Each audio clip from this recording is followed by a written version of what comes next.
Wala raw nararamdaman si Vice President Sara Duterte kung pinagtaksilan siya ng mga kongresista mula sa Mindanao na pumirma sa impeachment complaint.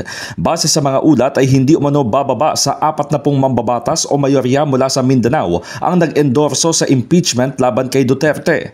Sabi ni VP Sara, bagamat kaibigan niya ang mga ito, hindi naman siya nakikisali sa mga grupo. Kung napapansin niyo, wala naman kasi talaga akong barkada na politiko. I don't join their circles, but we are friends, yes. But kung ninong at ninang lang ng mga anak, walang ninong at ninang na politiko ang mga anak ko. Maliban kay Stonefish. Naniniwala rin ang pangalawang Pangulo na kung naninindigan ang House members sa pasya ay wala silang dapat na ipaliwanag. Paniwala ko lang, no, if you have to explain or defend your signature in a yes petition for impeachment, then you feel that you have done something wrong.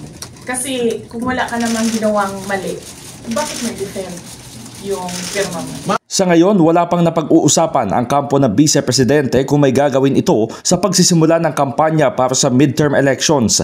Ngunit tuloy-tuloy ang pagtulong ng OVP sa Commission on Elections para sa voter education, lalo na sa pag-iwas sa pagbebenta ng boto at paggamit ng dahas. Nang matanong naman kung desidido na itong tumakbong presidente sa 2028 kasunod ng mga pangyayari. We are seriously considering that, but it's difficult to decide without numbers. So, kailangan malaman yung surveys and numbers sa next year pa yun. Tuloy daw ang trabaho ng OVP sa kabila ng paghahanda sa impeachment at sa katunayan ay nagsagawa na ng planning conference para sa taong ito at sa 2026. Apektado naman anya ng realignment sa 2025 national budget ang burial at medical assistance programs ng OVP. In the heart of changing lives, ito si Brigada Haji Caaminio ng 105.1 Brigada News FM Manila, The Music and News Authority.